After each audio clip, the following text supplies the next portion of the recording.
Hi అండి. అందరికీ నమస్కారం. అందరూ ఎలా ఉన్నారండి? Welcome to Devi Pramila official YouTube channel. కొత్తగా వచ్చిన సబ్స్క్రైబర్స్ అందరికీ కూడా వెల్కమ్ చెప్తూ, ఈరోజు ఒక మంచి బెల్లం కాఫీనైతే మీకు చూపించాలని అనుకుంటున్నానండి. మార్నింగ్ లేసిన కాడి నుంచి అందరికీ కూడా మనం కాఫీ అని, టీ అని, లేదంటే పాలని పిల్లలకి ఏదో ఒకటి తాగుతూ ఉంటాము. అందులో ఇంక్లూడింగ్ చేసుకునే ఈ బెల్లాన్ని మాత్రం మనం ఆర్గానిక్ తీసుకుంటే మంచిదండి. మంచి ఐరన్ కూడా మనకి బాడీకి వెళ్తుంది కాబట్టి, ఇక నేను చేసుకునే ఈ బెల్లం పొడి తయారీనైతే ఒకసారి అయితే చూపించేస్తాను. సరదాగా చూసేసేయండి.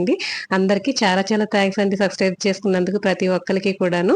నా వీడియోస్ చూడడం వల్ల మీకు ఏదైనా ఒక చిన్ని లాభం జరిగినా అంటే ఏదైనా ఉపయోగపడినా కూడా నాకైతే చాలా హ్యాపీగా అనిపిస్తుంది. ఇక ముందుగా అయితే నేను ఆర్గానిక్ బెల్లం అండి, అంటే మనకి ఇందులో ఎటువంటి కెమికల్స్ కలపరండి. ఈ అచ్చు బెల్లం వేసే ముందు మనకి ఎటువంటి కెమికల్స్ కలపరు. మళ్ళీ ముద్ద బెల్లం తయారయ్యేటప్పటికి మనకి అందులోను సున్నం అని, తర్వాత అందులో ఏ టాబ్లెట్స్ అని, తర్వాత అందులో ఆవు పేడని అలా ఇంక్లూడింగ్ చేస్తారంటండి. ఇంకా అందుకని చెప్పేసి నేనైతే ఎప్పుడు కూడా ఈ బెల్లాన్ని వాడతాను. పాలల్లో కానీ లేదంటే కాఫీ టీలో ఇవే బెల్లం వాడతాను ఎప్పుడూను. అయితే మనకి ఆ బెల్లం వచ్చేసరికి పాకం వస్తుందండి. ఈ బెల్లం పాకం రాదు. కాబట్టి మనం అరిసెలు వండుకున్నా, ఏదైనా పిండి వంటలు వండుకున్నా కూడాను మనం ముద్ద బెల్లాన్ని వాడతాము. ఇది వచ్చేసరికి మనకి అలాంటి పిండి వంటలకు ఉపయోగపడదండి. కేవలం మనం టీ కాఫీల్లో వాటిల్లో వాడుకోవడానికి బాగుంటుంది. ఇక ఈ బెల్లాన్ని అయితే ముందుగా చక్కగా ఇలా దంచుకున్న తర్వాత దీన్ని చెమ్మ ఉంటుందండి ఇందులోను. ఆ చెమ్మ ఆ తేమ పోయే వరకు చక్కగా మనం ఎండలో ఎండబెట్టుకుంటే మనకి ఆ పొడి ఆరిపోయేటట్టుగా చేతికి అంటుకోకుండా ఉండేటట్టుగా ఎండబెట్టుకోవాలి. ఎండాకాలం అయితే మనకి ఒక్క రోజులో చక్కగా ఎండిపోద్దండి ఈ బెల్లం. ఈ బెల్లాన్ని చూస్తుంటే మీకు ఏం గుర్తొస్తుందండి? మన పాతకాలంలో బాలింతరాలప్పుడు అమ్మమ్మ వాళ్ళు పాత బెల్లం అని చెప్పి ఇచ్చేవారండి. అది ఇంకా నల్లగా ఉంటుందండి. పాత బెల్లం అంటే తాటి బెల్లం, అంటే తాటి కళ్ళు నుంచి తీసిన బెల్లాన్ని మనకి పాత బెల్లం అని అంటారు. అయితే ఆ పాత బెల్లాన్ని ఇప్పుడు మనకి ఇంకా వాడుతున్నారండి చాలా మట్టికి మంచిదని చెప్పేసి. కానీ అది అందులో కొంచెం వాతవ చేసే గుణం ఉంటుందని చెప్పేసి ఈ చెరుకు నుంచి వచ్చిన బెల్లాన్ని ఎక్కువగా వాడతారు. మనకి మార్కెట్స్ లో అయితే గనక ఎలాంటి బెల్లాన్నైనా పౌడర్ చేసి చక్కగా ఈజీగా ప్యాకెట్లో అమ్ముతున్నారు కదండి. కాకపోతే ఇలా రియల్ గా మనం తెచ్చుకున్న ఈ బెల్లాన్ని ఇలా పొడి చేసుకుంటే ఇంకొంచెం ఎక్కువ క్వాంటిటీ వస్తుంది. కాబట్టి నేనైతే మన చేతులతోనే మనం చేసుకున్నది బాగుంటుంది కదని చెప్పి నేనైతే ఎప్పుడు ఇంట్లోనే చేసుకుంటానండి ఈ బెల్లం పొడి అనేది.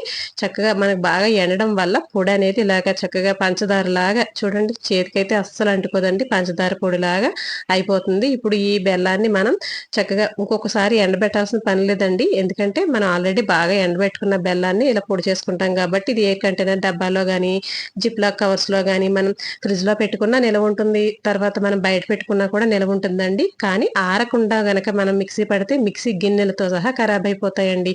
ఇరిగిపోతుంది బ్లేడ్ వచ్చేసరికి. మనకి మిక్సీ కూడా తొందరగా హీట్ ఎక్కుతుంది. కాబట్టి బాగా ఎండిన తర్వాత కొంచెం కొంచెంగా వేసుకొని ఇలా మిక్సీ పొడి చేసుకోవాలి.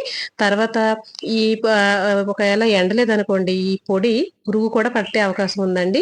పురుగు కూడా పడుతుంది బెల్లానికి. కాబట్టి తీపి కదా ఈజీగా పట్టేస్తుందండి. కాబట్టి బాగా ఎండబెట్టుకున్న తర్వాత చక్కగా మనకి ఎంత కావాలో అంత బయట ఉంచుకొని మిగిలిన ఫ్రిడ్జ్ లో పెట్టుకోవచ్చు. ఎక్కువగా వాడే దాన్ని బట్టి ఈ మధ్యన షుగర్లని అవన్నీ వచ్చిన తర్వాత ఎక్కువగా బెల్లమైనా షుగర్ అయినా ఏదైనా సరే చాలా మట్టి తగ్గించేశారు కదండి. అయితే షుగర్ కన్నా కొంచెం బెటర్ కాబట్టి బెల్లం దానికి ఐరన్ పిల్లలకు కూడా మంచిది కాబట్టి మనం బెల్లం తీసుకోవచ్చండి ఎంతో కొంత మోతాదులో. ఇక ఇదిగోండి కాఫీ అయితే చక్కగా అమ్మ వాళ్ళ ఊరి నుంచి తీసుకొచ్చిన పాలండి, ఎంత బాగుంటాయో కదా. ఈ వెన్న పాలతోటి చక్కగా ఒక మంచి స్ట్రాంగ్ కాఫీ అయితే మంచి బెల్లం టీ, బెల్లం కాఫీ, బెల్లం పాలు ఇలా అన్ని కూడా ఈ పాలతో ఏం తీసుకున్నా కూడా భలే టేస్టీగా ఉంటది కదండి.